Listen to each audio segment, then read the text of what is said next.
she receives a formal envelope informing her that her own son has filed a lawsuit against her for invading his privacy. The mother stands frozen in her kitchen, unable to believe that the boy she raised would take her to court.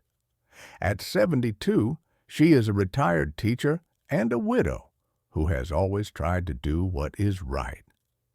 Her days have been filled with small routines, quiet dignity, and the hope of staying close to her family. After the birth of her son's second child, she moves closer to him and his wife Andrea, believing she can help. But soon after settling in, she senses that something in their dynamic has shifted. Andrea starts talking frequently about boundaries, making the atmosphere in the house colder. The mother cries at night, realizing the distance is becoming real and painful. The legal documents accuse her of unlawful presence and emotional pressure. They also demand restricted contact and financial compensation. She rereads every page of the complaint, searching her memory for moments she might have overstepped. Gradually, she begins to understand where her intentions and their expectations diverged. Andrea places a mat by the door with a message asking for respect for their private space. The mother tries to interpret it kindly, but every visit feels like an unwelcome intrusion. Her son Thomas calls less often, his voice polite but distant. She blames work and stress, yet deep down she knows her mistakes have played a role. The children, Emma and Ben, always greet her with joy, their innocence untouched by adult tension.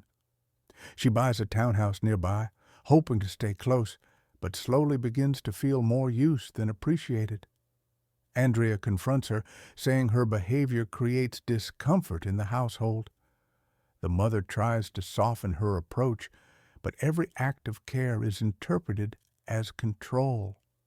She begins calling before visits, determined not to appear intrusive.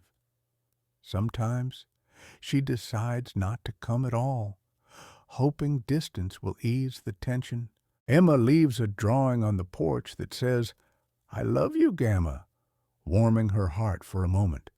But soon, Thomas sends messages asking her not to bring food or discuss parenting choices in front of the kids, echoing Andrea's concerns. She brings Emma a coat the girl adores, only to find it missing the next day. When Emma asks why it was taken away, the grandmother can't find the right words. On Thanksgiving, she is not invited, and on Christmas, she receives only a potted plant and a card, while the children unwrap real presents. She opens a thick envelope containing the lawsuit, accusing her of violating their privacy.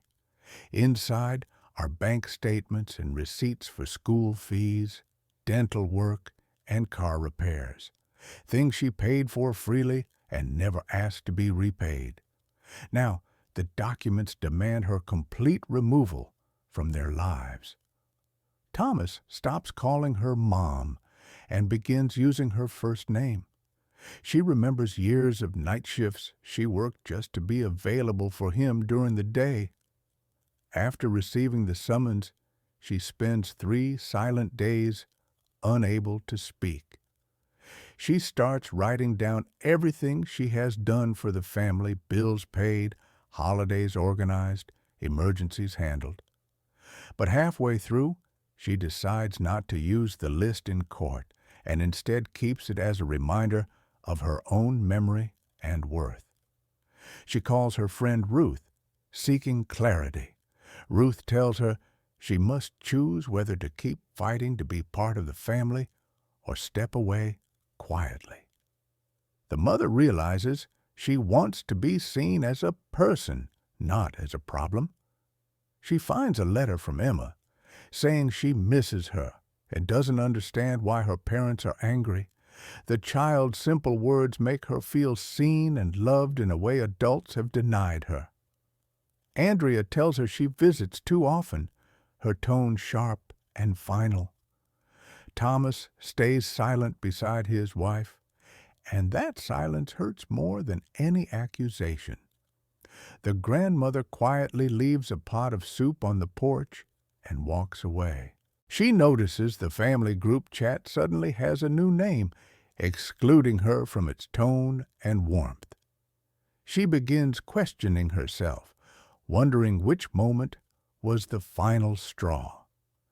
She attends Emma's school concert even though no one invited her, sitting quietly in the back so the family won't feel pressured. After the performance, she receives an email from Thomas asking her to respect their personal space, turning a joyful moment into a painful reminder of distance. A new letter from the court arrives, its wording cold and impersonal. She wonders if the pot of soup she left was the very moment Andrea decided to take things further. Thomas lets Andrea speak for both of them, and that silence wounds her more deeply than the lawsuit itself.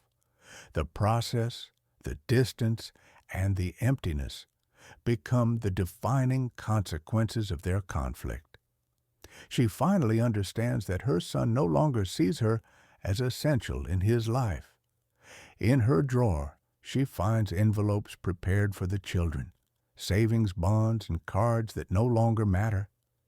She remembers choosing a birthday card for Thomas, but never mailing it, embarrassed by her own tenderness. The bonds meant for the children suddenly feel useless, symbols of love no one wants. She turns to documents from selling her house, seeking distraction. She studies a spreadsheet listing every expense she covered for the family over the years. There it is: down payments, furnace repairs, summer camps, emergencies. She realizes decades of affection have been reduced to numbers on a page. The family officially demands financial restitution. She remembers groceries, babysitting, birthday parties, even vet bills. With a heavy heart, she decides she needs legal representation. A secretary schedules her meeting with an attorney. As she gathers documents, she sees not expenses, but the story of her son's struggles. Shame, she realizes, stands behind the lawsuit more than money ever could.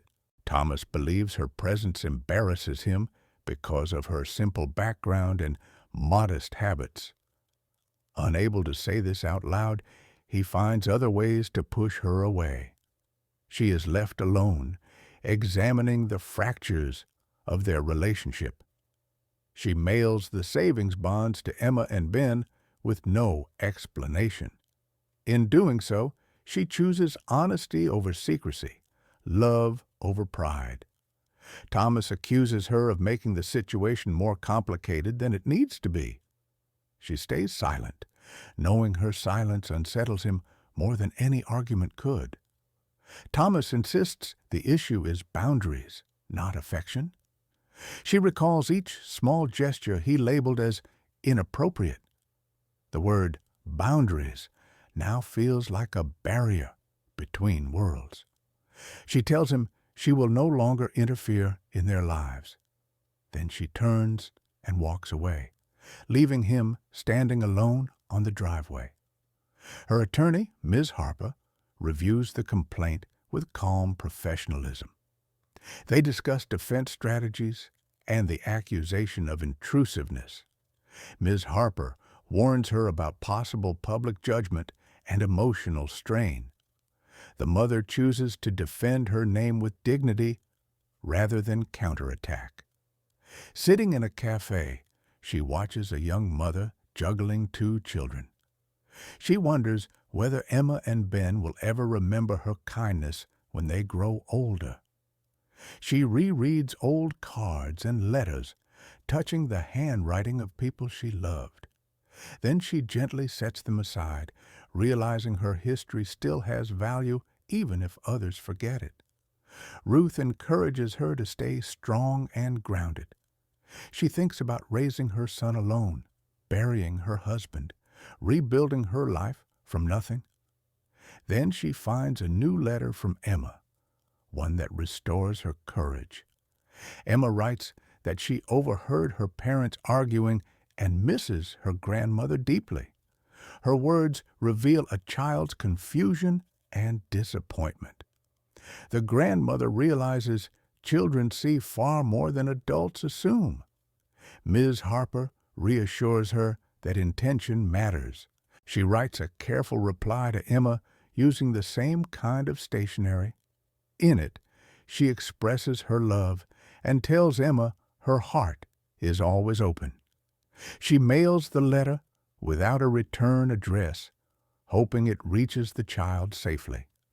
Emma calls to thank her grandmother for the letter. They talk about family in the concert, and Emma expresses her love without hesitation. Her words bring warmth that had been absent for months. On the day of the hearing, she feels the cold tension in the courthouse. She carefully chooses her outfit and wears a locket with Thomas's photo. Ms. Harper meets her at the entrance, offering reassurance and strength. The judge outlines the case regarding civil restrictions. Thomas's attorney describes her behavior as undermining the family's emotional autonomy. Ms. Harper presents documents showing her devotion and respect for boundaries. Ms. Harper emphasizes the full context of the family's relationship. She shows the court evidence of her loyalty and respectful actions. Her defense hinges on the fact that boundaries were always acknowledged. She recounts raising Thomas, giving him love, time, and money. She explains her presence never caused harm and was not controlling. She stresses that her son and his wife want to raise their family independently, but that does not mean she is a threat. Thomas refuses to respond to her statements. The judge promises to review the case within a week. Ms. Harper praises Mrs. Mason for presenting her story effectively. She returns home feeling emptiness, realizing part of her family is gone. She replays the hearing in her mind, noting Thomas's reactions. A quiet sadness settles over the house. The judge denies the request for a contact restriction, acknowledging the complexity of family dynamics. Both parties are encouraged to respect boundaries through personal communication. Ms. Harper congratulates her client for a strong and respectful presentation. She revisits old photos and letters, reflecting on her life. She bakes banana bread, tidies the kitchen, and listens to the radio, feeling subtle changes in herself. Her family does not react to the court's decision, deepening her sense of isolation. She begins walking more often, finding solace in nature's calm. Emma greets her on a path and hands her a book. She tells her grandmother she does not think she is bad despite the adults' arguments. They talk quietly, reaffirming their bond. Emma asks if they will see each other again. Mrs. Mason wants to say yes, but hesitates due to parental control. She writes a letter telling Emma she is braver and kinder than she knows. She emphasizes that love can be quiet and hidden, waiting to be discovered. After the verdict, the house feels brighter, but not quieter. She fills her days with rituals, morning tea, market walks, and small acts of self-care. She attends a local book club where women share their stories. Lorraine tells her that love does not follow rules of being present only when useful. She begins seeing her life from a new perspective. Andrea asks her to respect privacy and not leave items on the porch. She chooses not to respond, refusing to become the version of herself they already dislike. She cleans her house to reclaim her sense of order and rights. Finding an old family photo album reminds her of meaningful memories. Emma leaves a drawing depicting them together, symbolizing their connection. Mrs. Mason frames it, showing that her presence still matters to Emma. She does not decorate her home for the holidays, avoiding pretense. She accepts an invitation to a neighbor's family dinner and receives a note from Emma. "I missed you today." She volunteers at a community center reading to children. A boy named Mateo climbs onto her lap, asking if she is someone's grandmother. Ruth calls more often, and they talk about past hurts and healing. She stops looking at Emma's house from her window. She stops apologizing for past actions or showing up where she is not wanted. She leaves a note with a necklace, a small gesture of love and magic. She leaves a note without a name or signature, expressing only the truth. She believes quiet truths belong to those meant to find them. Spring brings gentle light that demands nothing in return.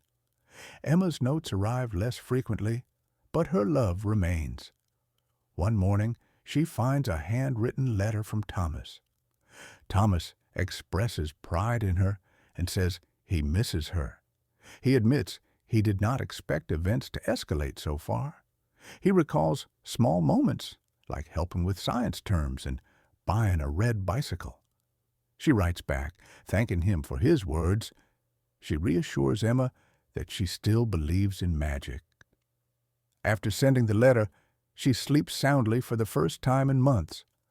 Andrea requests a conversation, acknowledging the pain caused. She agrees to meet Andrea on neutral ground. Andrea is nervous, but attempts to control the discussion. They talk about Andrea's fears of being an inadequate mother. Andrea admits the children miss their grandmother. Andrea explains that Emma and Ben want her in their lives. She emphasizes that she does not intend to replace anyone. Andrea mentions Emma's concert, hinting at shared experiences. Thomas calls. His voice is soft and uncertain. Emma performs beautifully, and she applauds until her hands ache.